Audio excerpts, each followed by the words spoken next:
Када – самая популярная сладкая выпечка в Грузии. Здесь у меня 600 грамм муки высшего сорта. Обязательно муку всегда просеивайте. Добавляем к муке ванилин, перемешаем. Рецепт простейший. Вы влюбитесь в эту выпечку, я просто гарантирую. Добавляем сюда 200 грамм сливочного масла. Масло должно быть комнатной температуры. Должно быть немножечко мягковатое. И теперь муку и масло вмешаем друг в друга, чтобы получилась однородная масса.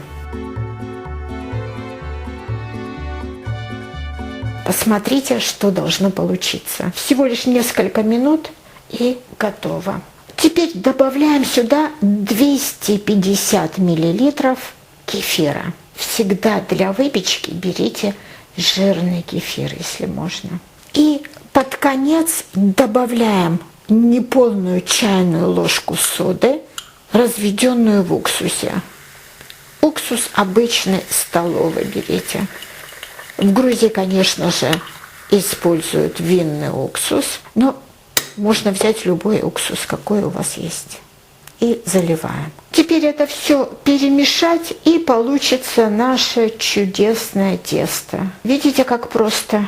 В отличие от дрожжевого теста, вот это тесто не нужно долго мучить и не нужно долго перемешивать. То есть наша задача собрать вот эту всю массу воедино, и все. Все тесто собрано в один комочек. Видите, всего лишь несколько минут, и тесто готово. Если чувствуете, что тяжело вам замешивать тесто, не хватает кефира, добавьте 1 столовую ложку дополнительно кефира. Перенесем тесто на пленку, завернем. Поставим тесто в холодильник отдыхать, а пока тесто отдыхает, приготовим начинку. Итак, готовим начинку. Здесь у меня 250 грамм муки высшего сорта. Муку не забывайте просеивать. Добавляем сюда 200 грамм сахара, ванилин. Если у вас есть мускатный орех, то добавьте его тоже. Мускатный орех очень подходит к этой выпечке. Если нет, то можно спокойно обойтись. Перемешаем это все. И под конец добавляем 150 грамм мягкого сливочного масла. И теперь руками это все хорошо перемешаем, чтобы образовалась однородная масса. Начинка готова. Посмотрите, она легко собирается вот так вот в комочек и легко рассыпается. Такая должна быть начинка. Достаем тесто из холодильника и продолжаем. Примерно около 30 минут наше тесто пробыло в холодильнике. Теперь раскатываем это тесто толщиной примерно 2-3 миллиметра.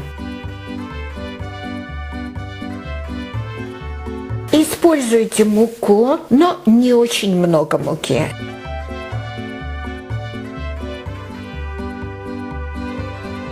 Посмотрите, на какую длину и ширину я раскатала это тесто. Вот какая толщина. Примерно 2 миллиметра, наверное. Постарайтесь со всех сторон, чтобы было ровно, насколько это возможно.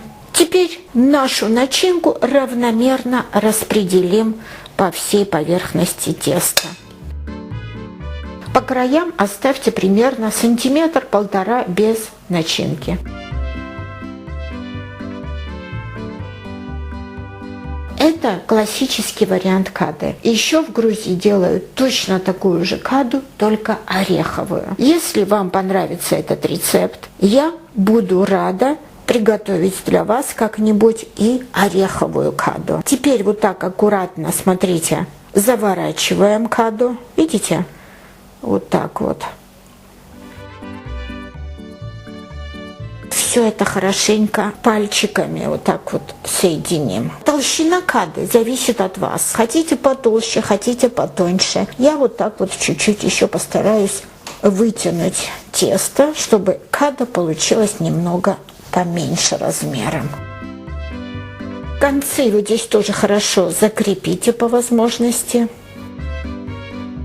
И с другой стороны тоже. Осталось нарезать каду на маленькие кусочки. Если у вас есть красивая форма для нарезки, то када будет еще красивее. Вот примерно вот такую толщину я сделаю.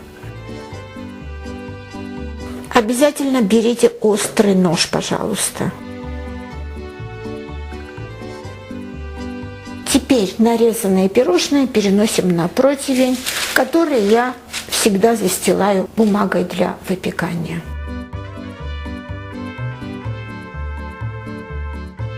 Перед тем, как поставить противень в духовку, смажем поверхность кады яичным желтком, разбавленным в небольшом количестве воды.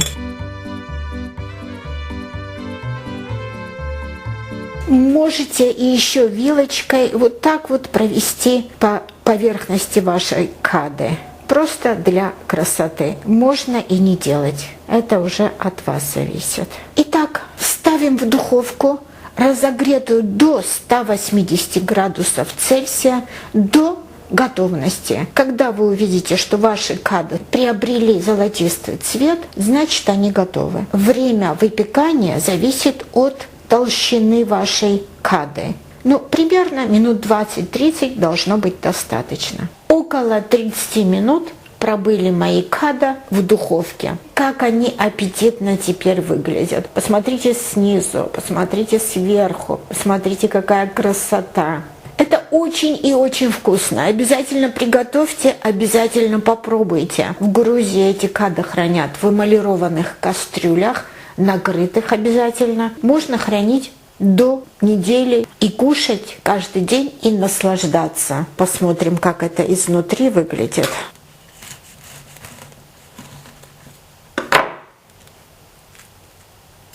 Посмотрите, какое слоистое, много начинки внутри.